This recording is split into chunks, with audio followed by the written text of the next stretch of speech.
Selamat malam pemirsa, semakin banyak sivitas akademika yang menjewer Presiden Joko Widodo melalui petisi.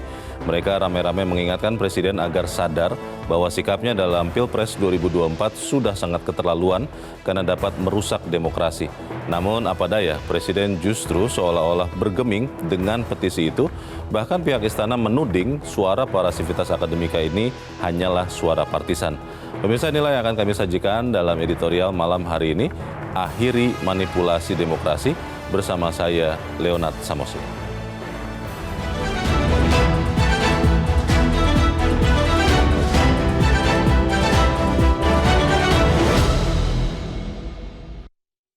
Akhiri manipulasi demokrasi.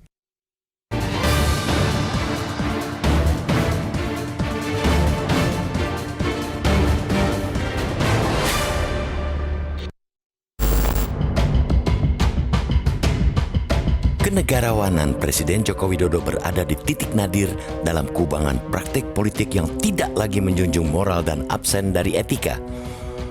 Publik kian risau dengan posisinya di puncak kepemimpinan pemerintahan. Joko Widodo terus bermain api yang membuat hukum ditekuk, etika ditanggalkan, dan demokrasi dibuat berantakan. Di singgasana tertinggi, mestinya negarawan yang bertahta. Namun, jujur kita harus katakan bahwa yang kita saksikan dalam situasi terkini ialah sosok politikus biasa yang lebih kentara. Politikus berkadar biasa itu tidak lagi mengenal mana yang pantas dan mana yang tidak pantas, tapi lebih kepada pertimbangan mana yang menaikkan elektoral dan mana yang berpotensi menghambat suara elektoral. Kekuasaan dalam pikirannya hanyalah sebuah alat untuk meraih dan menggenggam erat kekuasaan agar tidak lepas dari tangannya. Pemilu sebagai penghormatan terhadap demokrasi dan hak rakyat diposisikan sekadar ajang perlombaan antara menang dan kalah tanpa memedulikan martabat. Situasi itulah yang membuat para cendekiawan, intelektual, para guru besar dan sivitas akademika dari puluhan perguruan tinggi negeri dan swasta menyatakan sikap mengkritik rusaknya demokrasi di bawah pimpinan Presiden Joko Widodo. Mereka menilai banyak penyimpangan yang terjadi. Kaum intelektual penjaga marwah bangsa itu sungguh-sungguh merasa akal kecerdasan dan standar moral dan etika bangsa ini dilecehkan sedemikian rupa. Penyalahgunaan kekuasaan untuk membajak demokrasi hanya karena nafsu untuk memenangkan calon yang didukungnya sudah melampaui batas-batas toleransi. Maka para akademisi penjaga kewarasan itu tidak tahan lagi menyaksikan para pemegang kendali kekuasaan sungguh-sungguh mempermainkan rakyat melalui cara-cara brutal mengangkangi akal sehat. Mereka pun menyeru. Seruan dari para akademisi dan guru besar itu merupakan peringatan keras kepada Joko Widodo atas keresahan publik yang meluas. Pasalnya, selama ini kritikan maupun masukan yang diutarakan oleh masyarakat sipil kerap diabaikan oleh Joko Widodo.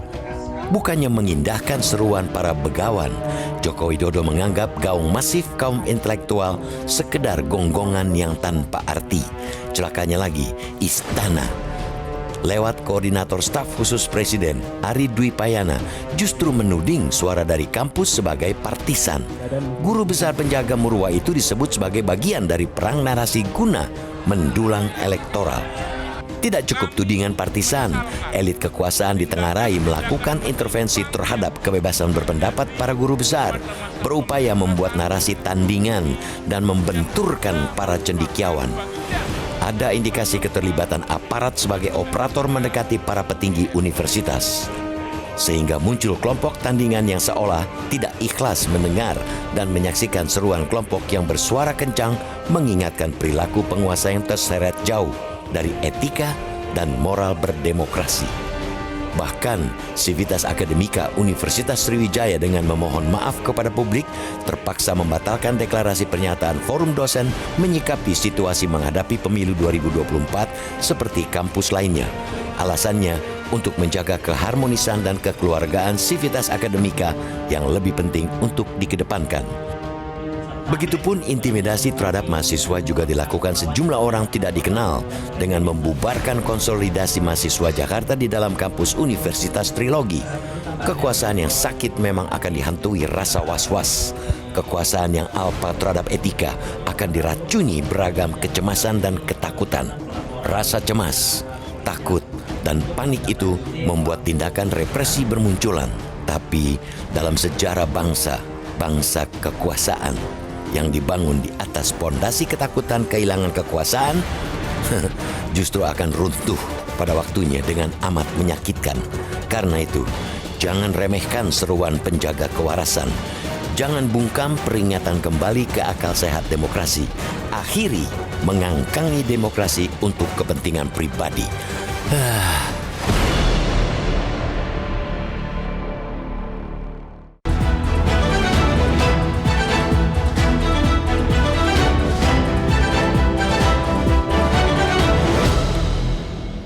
Ya pemirsa, malam ini telah hadir bersama saya di studio Metro TV anggota Dewan Redaksi Media Group Abdul Qohar. Mas Qohar, selamat malam. Selamat malam, Leo. Kenapa demokrasi disebut manipulasi dalam editorial malam ini, Mas Qohar? Ya, karena demokrasi dijalankan secara seolah-olah. Demokrasi tidak dijalankan pada rel yang sesungguhnya, bukan didasari oleh etik dan moral yang mestinya menjadi isi, substansi dari demokrasi. Apa itu misalnya? Mengatakan bahwa presiden, kepala negara boleh berpihak. Ya. Kepala negara boleh berkampanye untuk calon tertentu, maka itu substansi demokrasi sedang dikangkangi.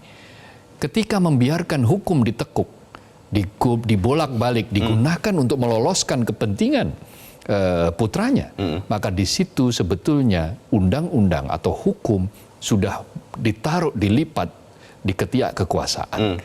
Negara ini bukan lagi sebagai negara hukum, tetapi negara kekuasaan yang penguasanya ketika di ujung akhir periodisasi pemerintahannya sedang melakukan banyak hal yang oleh para sivitas akademika dianggap sebagai menanggalkan etika dan merusak demokrasi. Tapi Presiden Joko Widodo dengan tenang, Mas Qohar, mengatakan bahwa itu adalah kebebasan berpendapat, itulah bentuk demokrasi. Artinya kan bahwa memang demokrasi itu masih dibiarkan tumbuh di Indonesia. Iya, dibiarkan tumbuh di panggung depan. Tetapi lihatlah di panggung belakang, ada upaya-upaya menakut-nakuti. Ada berbagai hal yang digunakan sebagai cara supaya kebebasan, supaya keberanian, supaya ungkapan-ungkapan itu tidak diekspresikan. Maka panggung belakang bekerja, panggung depan juga bersuara.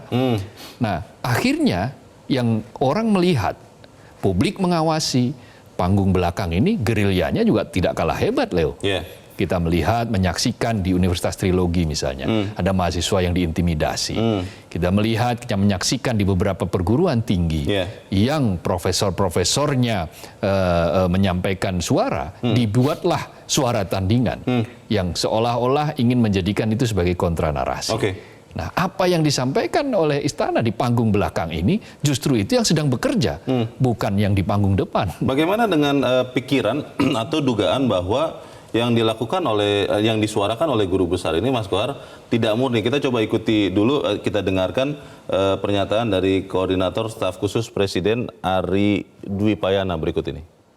Bisa mencermati akhir-akhir ini daun politik adalah jelang pemilu pasti dimunculkan sebuah pertarungan opini, penggiringan opini, dan pertarungan opini dalam kontestasi politik adalah sesuatu yang juga wajar aja, apalagi kaitannya dengan strategi politik partisan ya untuk politik elektoral. Saya kira itu dalam perspektif demokrasi sesuatu yang wajar saja. Itu adalah sikap resmi istana, Mas Qohar. Ya. Bagaimana menanggapinya? Ya, itu yang kemudian membuat guru besar justru resah. Apa yang disampaikan oleh istana itu lebih kepada penyangkalan-penyangkalan. Ketika penyangkalan itu disampaikan secara verbal, tidak disertai oleh bukti-bukti. Rekam jejak digital itu sudah sangat jelas. Ketika Presiden menyatakan beberapa waktu lalu memerintahkan semua aparatusnya untuk netral. Tetapi beberapa bulan kemudian netralitas itu dianulir sendiri oleh Presiden dengan mengatakan bahwa Presiden boleh berpihak, Presiden boleh berkampanye, yang penting adalah tidak menggunakan fasilitas negara. Pada titik itu sebetulnya hukum itu sudah ditekuk oleh kekuasaan. Karena ada pasal-pasal lainnya yang menjelaskan bagaimana seorang presiden itu mesti bertindak. Ada etika yang mengukur soal pantas dan tidak pantas. Nah, pernyataan dari istana yang menyatakan bahwa para guru besar itu setidak-tidaknya berada dalam orkestrasi politik elektoral, orkestrasi narasi untuk membangun politik elektoral, maka itu sebetulnya pelecehan. Pelecehan terhadap wibawa para guru besar. Karena guru besar ini adalah sumbu independensi. Mereka ini penjaga kewarasan publik. Mereka hanya akan diam ketika segala sesuatunya masih dalam batas yang bisa ditoleransi. Masih etis. Masih etik, masih dipergunakan. Tetapi ketika suara terus-menerus disampaikan, kritik disampaikan, ternyata tidak ada perubahan, bahkan yang terjadi adalah aksi-aksi yang semakin ugal-ugalan. Maka pada titik itu para guru besar ini menyuarakan nurani mereka. Kalau cuma 1-2 tidak mungkin kita bisa mempersoalkan bahwa itu mungkin noise.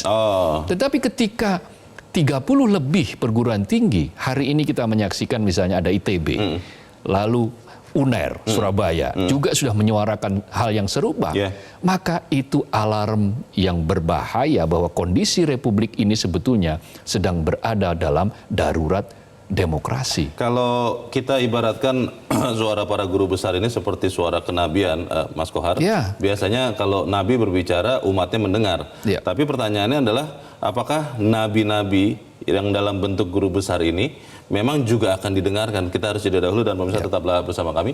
Editorial kembali selepas jeda berikut ini.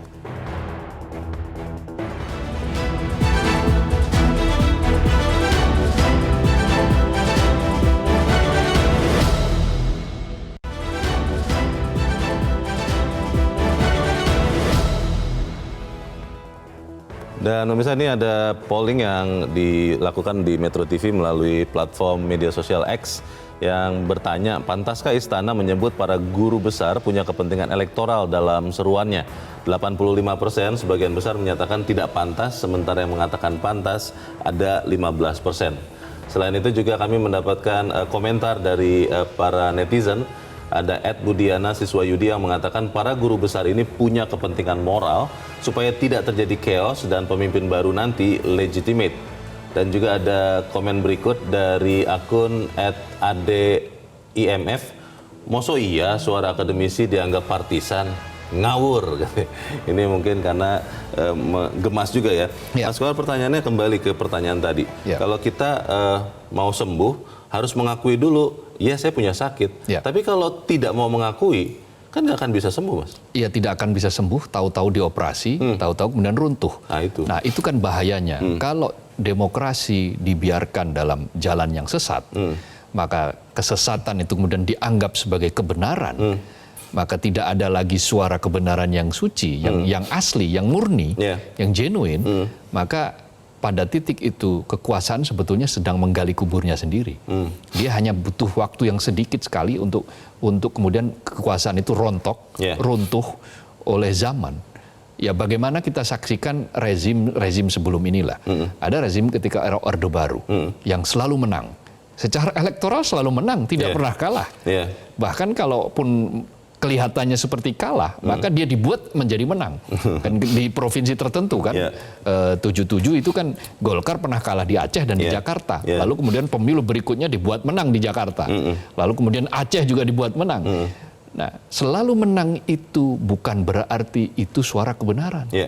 Karena tahun 98 dikoreksi oleh publik bahwa ini sudah terlalu jauh sehingga enough is enough.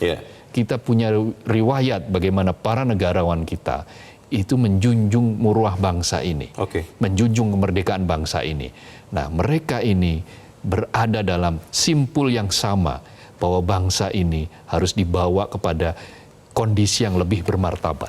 Mas Kohar, perwira intelijen Hitler, Joseph Goebbels mengatakan bahwa kebohongan yang terus-menerus disuarakan bisa dipercaya jadi kebenaran.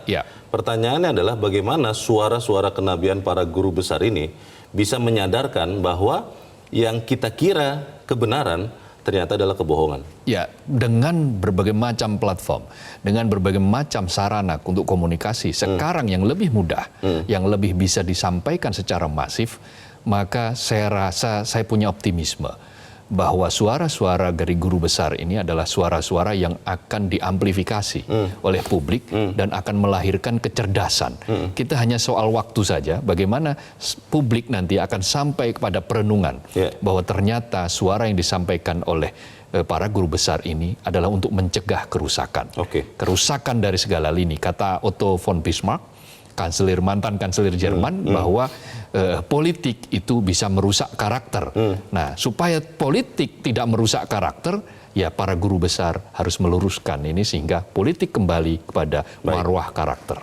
Kita harapkan suara-suara Nabi itu akan bisa mengakhiri manipulasi demokrasi. Mas Abdul Qahar, terima kasih sudah hadir tempat ini. Selamat malam. Selamat malam, terima kasih. Bisa demikianlah editorial malam hari ini. Anda bisa mengikuti editorial malam dari hari Senin hingga Jumat setiap pekannya. Saya Leonard Samosir, terima kasih. Selamat malam, sampai jumpa.